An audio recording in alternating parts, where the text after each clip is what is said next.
Estimados colegas, un saludo cordial. Estamos ya en el siguiente tema de la cardiología. Algo que nos confunde, un concepto que a veces nos lleva a responder preguntas de forma errónea, pero vamos a ver que con un par de ideas vamos a aclarar esto. Este tema que vamos a tratar ahora es el tema síncope. Y vamos mencionando algo. ¿Qué tenemos que recordar de síncope? Un paciente, una persona pierde la conciencia, ¿es síncope o es pérdida de la conciencia? Tenemos dos opciones. Cuando hay hipoperfusión a nivel del sistema nervioso central, hipoperfusión cerebral, lo denominamos síncope. Pero si esa pérdida de la conciencia es por otra causa, qué sé yo, una hipoglicemia, un traumatismo, otro trastorno metabólico, hipoxia, ya no se denomina síncope, sino solamente es pérdida de la conciencia. Entonces recordemos, si es que no le está llegando la suficiente cantidad de flujo sanguíneo al cerebro, por X o Z motivo, o sea, hay hipoperfusión a nivel del sistema nervioso central, hipoperfusión cerebral, estamos hablando de síncope. Pero si no hay hipoperfusión cerebral y la pérdida de la conciencia es por otra causa, estamos hablando simplemente de pérdida de la conciencia. Entonces esos conceptos no tenemos que confundirlos. Diferenciamos. Les había mencionado. Puede haber una hipoglicemia, el paciente pierde la conciencia, es pérdida de la conciencia y no va a ser síncope. Lo mismo de todo tipo de trastornos metabólicos, secundario traumas, secundario grandes emociones, etc. Lo vamos a denominar pérdida de la conciencia, pero no síncope. Ahora, ¿qué puede llevar a que tenga el paciente esta hipoperfusión a nivel del sistema nervioso central? Obviamente, ¿quién va a bombear la sangre? El corazón. Entonces puede ser un síncope secundario, un problema en el corazón, o sea, síncope cardiogénico. ¿Quién actúa sobre el corazón? Sistema nervioso autónomo. Entonces, ¿qué vamos a tener a nivel del sistema nervioso autónomo? Podemos tener una alteración, o sea, ser un síncope reflejo o vasovagal. ¿O qué puede ser? Que nuestras arterias, nuestros vasos sanguíneos no se estén ajustando a los cambios de postura que tiene el paciente y puede existir una hipotensión ortostática o postural. Analicemos cada uno de ellos. ¿Qué pasa en el síncope cardiogénico? Estamos diciendo que va a ser el origen a nivel del corazón. O sea, hay una patología en el corazón, una alteración en el corazón, que va a producir, obviamente, que menos sangre llegue al sistema nervioso central y el paciente pierde la conciencia. En resumen, síncope cardiogénico. ¿Qué puede estar pasando? Puede haber una alteración del ritmo, puede haber una alteración de la bomba del corazón o una alteración aguda del ritmo, las taquicardias y las bradicardias. Taquiarritmias, bradiarritmias. ¿Qué pasa si el corazón está latiendo muy rápido? Una taquicardia. No se está llenando toda la sangre que tiene que llenarse antes de contraerse, entonces va a dar solamente un volumen sistólico bajo, no del volumen sistólico que tiene que tener generalmente 70 ml, lanzará unos 20 ml, va a inyectar unos 15 ml, pero que esas cantidades de ml tan bajas no van a llegar en su totalidad a satisfacer las necesidades del sistema nervioso central y el paciente va a sufrir una pérdida de la conciencia denominada síncope. Entonces, alteraciones del ritmo. Ahora, si vamos al otro extremo, ya también si el corazón está latiendo muy lento, obviamente pues va a pasar lo mismo, no se cumplen las necesidades metabólicas, hay hipoperfusión en el sistema nervioso central, pierde la conciencia, síncope. Entonces, una alteración del ritmo puede dar origen a un síncope de origen cardiogénico. ¿Qué pasa si la bomba está mal? El paciente tiene una alteración por X o Z motivo que está haciendo que las paredes del corazón crezcan. Estamos hablando, por ejemplo, de una miocardiopatía hipertrófica. Sabemos que hay una insuficiencia cardíaca diastólica, quiere decir que el corazón no se llena bien en la diástole. Entonces bombea. Al principio va a tener una satisfacción o una eyección normal, pero con el tiempo hay alteración y va a llegar a producir una insuficiencia cardíaca sistólica también. Eso lo vamos a repasar en otro tema, hemos visto también dentro de la fisiología, ¿no? Pero ¿qué pasa?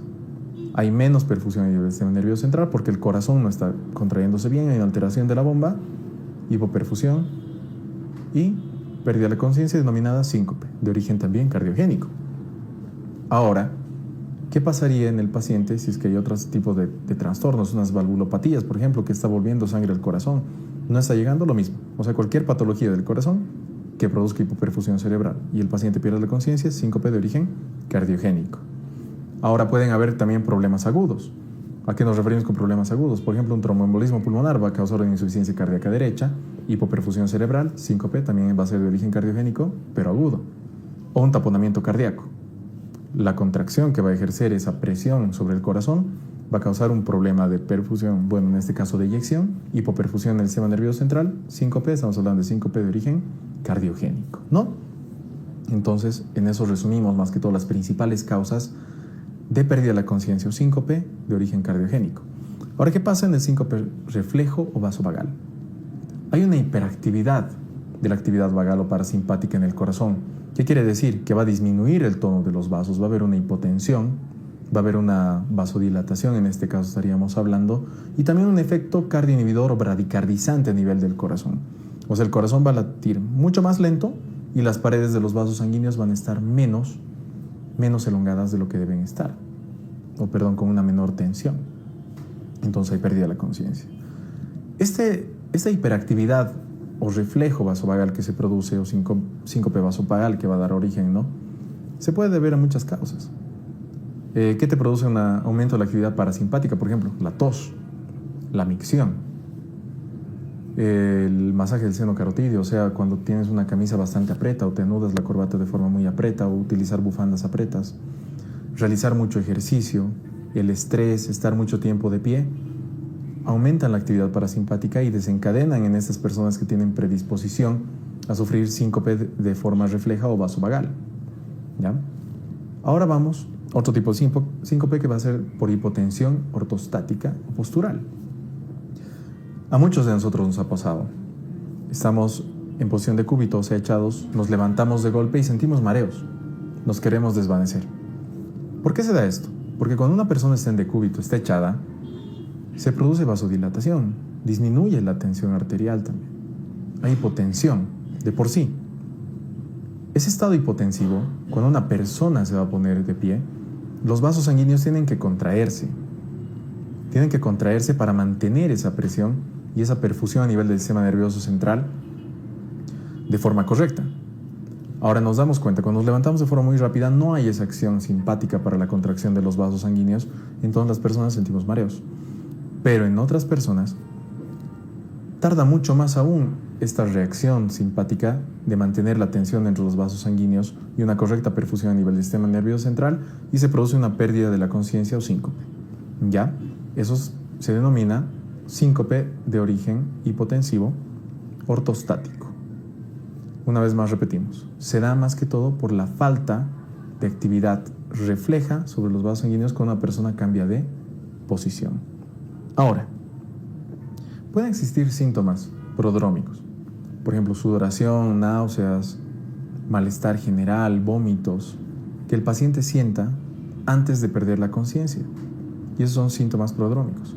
Si el paciente siente, o sea, son pacientes que ya tienen este tipo de, o sea, pierden la conciencia por cualquiera de las tres causas que he mencionado, llega a sentir cualquiera de las molestias prodrómicas, pero no pierde la conciencia, se denomina presíncope. Entonces, en pacientes que sufren síncope y que tienen síntomas prodrómicos, pero que en alguna ocasión no pierden la conciencia, se denomina presíncope. Ahora, obviamente para el diagnóstico tenemos que sospechar de los pacientes, ¿no? Si son pacientes que acuden a consulta y que tienen antecedentes de cardiopatía estructural, etc., entonces ya vamos a sospechar de un síncope cardiogénico. Si no tenemos ninguna referencia que nos haga orientar a cualquiera, pues tenemos que realizar exámenes. De entrada tenemos que realizar una analítica, medir la presión arterial, un electrocardiograma, para poder más o menos guiarnos a qué tipo de síncope nos estamos queriendo referir, ¿no? Ahora, si es que el paciente viene y pues sacamos un electrocardiograma normal, pues nos va a orientar más que todo a un síncope de origen vasovagal o reflejo. Y pues tendremos que realizar el diagnóstico en estos pacientes. ¿Qué vamos a realizar?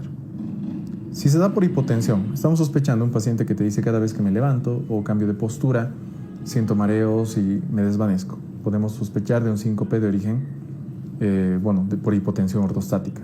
¿Cómo realizamos el diagnóstico? Pues el paciente va a estar en decúbito, le medimos la presión arterial. Luego le pedimos que se ponga de pie y medimos la presión arterial también.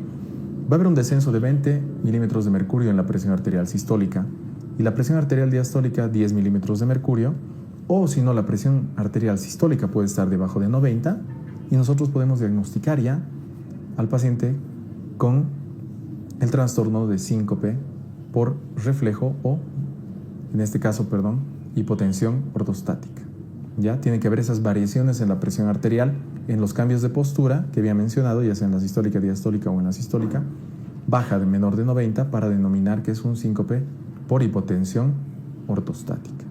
Ahora, vasovagal, cuando hay aumento de la actividad parasimpática, ¿cómo podríamos diagnosticar esto?